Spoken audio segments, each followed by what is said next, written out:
আজই ডাউনলোড করুন আর এনজয় করুন আপনার পছন্দের শো। আমার মতো যে সমস্ত মেয়েরা আছে যারা টাকার জন্য এখনো পিছিয়ে আছে, আমার স্কুল থেকে তারা যদি টেলারিং শেখে, আমি বিনা পয়সায় তাদেরকে টেলারিং শেখাবো। জীবনে যতই ঝড় উঠুক, যতই কালো মেঘে ঢেকে যাক সব আলো, হার মানলে চলবে না, ভয় পেলে চলবে না। এই কথাগুলো সব আমার দিদিদের সাফল্যের থেকে সঞ্চয় করা অভিজ্ঞতা। আজকেও এমন চারজন দিদি আমার মঞ্চে উপস্থিত।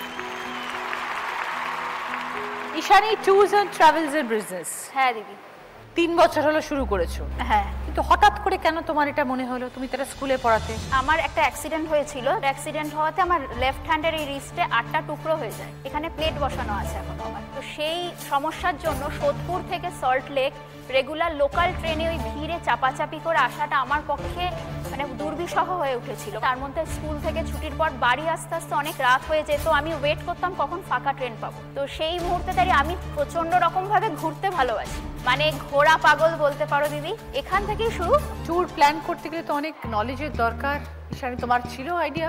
না, আস্তে আস্তে ছোট দিয়ে স্টার্ট করলাম। প্রথমে ডে আউটিং, সকালে গিয়ে রাত্রে আসা।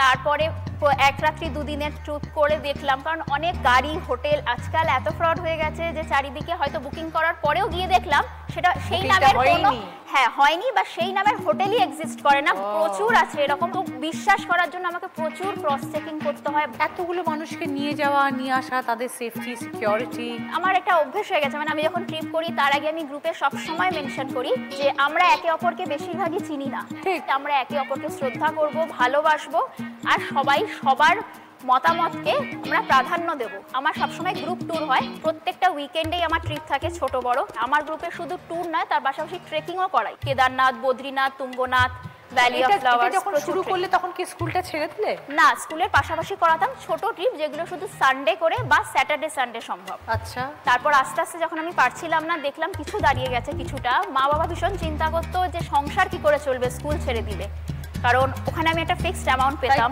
খুব রিস্ক নিয়ে দিদি আমি ছেড়েছিলাম। বাবা মাকে বলেইছিলাম যদি না পারি তখন দেখা যাবে, কিছু একটা করব। আমি আর পারছি না স্কুলে টানতে, আমি ছাড়ছি। অনেক বড় রিস্ক। তো এখন অনেকটাই সাফল্য। আমার এখন ফেসবুক গ্রুপ আছে, 7300 মেম্বার্স আছে। আস্তে আস্তে আরো বড় হচ্ছে। ফেসবুক পেজ আছে, গভর্নমেন্ট রেজিস্টার্ড। বিদিশা দাস সর্দার, বিরিয়ানি টু রোল। হ্যাঁ, রেস্টুরেন্ট কতদিনের পুরনো? রেস্টুরেন্টটা প্রায় 1 বছর হতে যায়।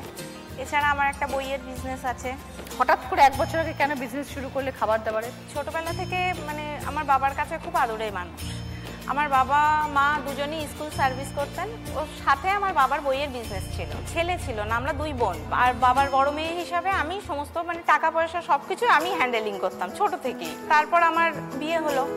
বিয়ে হওয়ার পর যেন ভালো লাগতো না যে কোনো কিছু প্রয়োজন হলেই স্বামীর কাছে হাত পাতবো। কেক শিখলাম, ডিম ছাড়া। কেন? আমরা ফুল ফ্যামিলি ভেজিটেরিয়ান। তারপর কেক বানিয়ে অনলাইনে পোস্ট করতাম।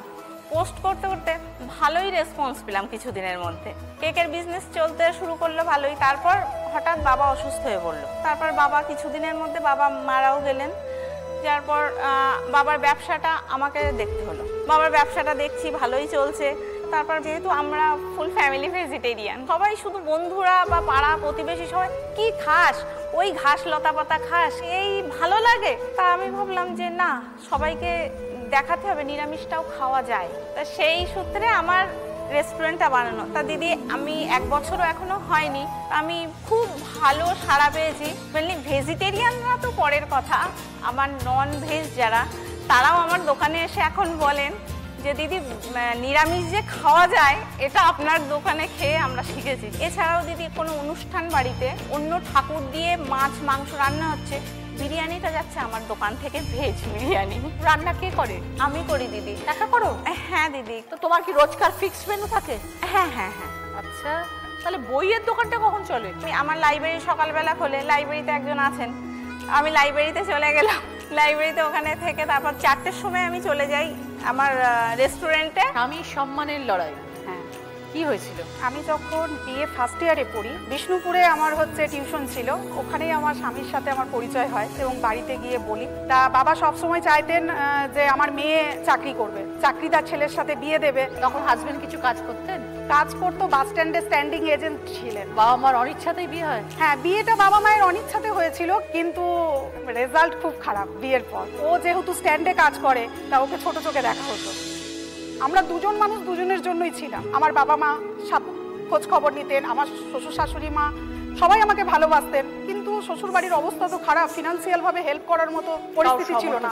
যখন 5 বছর হয় ছেলের, তখন একদিন আমি ওকে স্কুলে পাঠিয়ে আমি বাড়ি আসি, তা সেদিন একটা ভ্যান পেরিয়ে যায়, তা সেটার থেকে একটা লিফলেট উড়ে এসে পড়ে, সেটাতে আধুনিক টেলারিং বিজ্ঞান মানে কলেজের অ্যাড দেয়া থাকে। সেটা দেখে আমি আমার স্বামীকে রিকোয়েস্ট করি আমি টেলারিং এর কাজটা আমি শিখতে চাই। তা তখন আমি টেলারিং আধুনিক বিজ্ঞান কলেজ থেকে আমি ওখানে ফার্স্ট ডিভিশন নিয়ে পাশ করি। আমি যে স্যারের কাছে শিখতাম, ওই স্যার কিন্তু আমার যে ফ্যামিলির কন্ডিশন দেখে উনি আমাকে হিউজ কাজ দিতে লাগলেন। কি কি বানাতে? আমাদের যে বিষ্ণুপুরের যে নাচের স্কুল আছে, বিভিন্ন নাচের স্কুল, ডান্সের ড্রেস, হ্যাঁ সেগুলোর ডিজাইনও করি, প্লাস কাটিং ফিটিংস আমি করি। কত বছর হয়ে গেল করছো? আমি 13 বছর হয়ে গেল আমি টেলারিং করছি। এই মুহূর্তে কি অবস্থা? আমি টেলারিং যখন থেকে শুরু করেছি তার 1 বছরের মাথায় আমি আবার চাকরিও পেয়েছি, মানে আমি 2টো চাকরি একসাথে পেয়েছি। একটা হাই স্কুলে ভোকেশনাল টিচার হিসাবে, আর একটা হচ্ছে আমার এই অঙ্গনওয়াড়ি দিদিমণি হিসেবে। আর এখন হাজবেন্ড কি করেন? ও একজন খুব ভালো সিঙ্গার। বিষ্ণুপুরের যে সারেগামা মিউজিক্যাল ব্যান্ড আছে সেটা আমার হাজবেন্ড ওটা পরিচালনা করেন। আর আমার হাজবেন্ড গাড়ি বেচা কেনা, জায়গা বাড়ি বেচা কেনা এই বিজনেস করে। আমি ওকে একটা i20 একটা টোটো কিনে দিয়েছি, সেগুলো ও মেনটেনেন্স করে, চালায়। খুব ভালো। আর ইতিমধ্যে আমি একটা জায়গা কিনেছি যেটাতে আমি একটা সেলাই স্কুল করতে চাই। তা আমি চাই যে আমার মতো যে সমস্ত মেয়েরা আছে যারা টাকার জন্য এখনো পিছিয়ে আছে, তা আমার স্কুল থেকে তারা যদি টেলারিং শেখে, আমি বিনা পয়সায় তাদেরকে টেলারিং শেখাবো। অনেক কষ্ট করে আজকে এই জায়গায় এসে পৌঁছেছো কাকলি। সব থেকে বড় কথা, স্বামীর পাশ ছাড়নি, স্বামীর হাত ধরে এতটা পথ এগিয়েছো। আর সব আমরা তো কথাই আছে একজন সফল পুরুষের পেছনে একজন নারীর হাত থাকে। এখন তো এত কম্পিটিশনের বাজার, অনলাইনে লক্ষ লক্ষ মানুষ ইমিটেশন গোল্ড প্লেটেড গয়না বিক্রি করছে। এই কম্পিটিশনে তোমার গয়না আলাদা কিভাবে, আর এই কম্পিটিশনে কিভাবে লড়ছো? তো আমি যে প্রাইসে দিই, আমি এটা চ্যালেঞ্জ বলছি, কোনো অনলাইন কেন অফলাইন কেউ এই প্রাইসে দিতে পারে না। সেকেন্ড কথা হচ্ছে, আমি যে প্রোডাক্টটা দিই সেটা খুব সুন্দর করে পাঠাই এবং তার সাথে একটা গিফট দিই। তাদের সাথে কাস্টমারদেরকে আমি কখনো কাস্টমার মনে করি না, তারা আমার বন্ধুর মতো, দিদির মতো। তাদের সাথে আমি পরেও যোগাযোগ করি। আমি হয়তো একটাতে যে অ্যামাউন্টে আমি যেটা ইনকাম করব, সেটা আমি হয়তো 10টা প্রোডাক্ট সেল করে করছি, কিন্তু সেই 10টা প্রোডাক্টের দরুন আমি 10টা কাস্টমার পাচ্ছি। সেই কাস্টমার আমার লক্ষ্মী, আর সেটা হচ্ছে আমার প্রচুর দিদিদের সাথে পরিচয় হচ্ছে। গয়না কোথা থেকে তোলো? দিদি, আমার প্রথমে তো হ্যান্ডমেড জুয়েলারি ছিল, তো ওটা আমি নিজেই বানাতাম। তারপরে একদিন হঠাৎ করে ভাবলাম যে অন্য কিছু আনি, কারণ যখন যেটা ট্রেন্ডিংয়ে চলে, ট্রেন্ডের ওপর চলতেই হবে। তো হ্যান্ডমেড দেখলাম যে ওই হস্তশিল্প মেলা ছাড়া সেইভাবে চলছে না। তারপরে চিন্তা করলাম যে তাহলে গোল্ড প্লেটের দেখি মানুষ কীরকম চাহিদা নিচ্ছে। তো গোল্ড প্লেটের চাহিদা প্রচুর পরিমাণে। তো সেখান থেকে আমি প্রথমে মুর্শিদাবাদ, কলকাতা এগুলো থেকে একটু একটু করে আনি।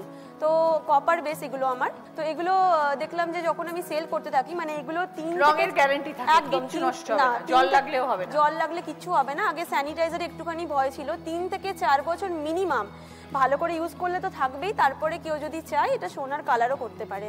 তো কিরকম প্রাইস রেঞ্জ সঞ্চিতা? দিদি, আমার খুবই কম প্রাইস, 50 টাকা থেকে একটা ইয়ারিং স্টার্ট হয়, যেটা আমার মনে হয় না কোথাও হয়। খুবই রিজনেবল, এবং সেগুলো মোটামুটি আমি যদি বলি গ্যারেন্টি ওয়ারেন্টি, সেটা 2 বছরের থাকি। আচ্ছা, তারপরে কত অবধি যায়? তারপরে আমার হাইয়েস্ট আছে অনেক, ওই 1500 2000 মোটামুটি চলে যায়। খুব ভালো।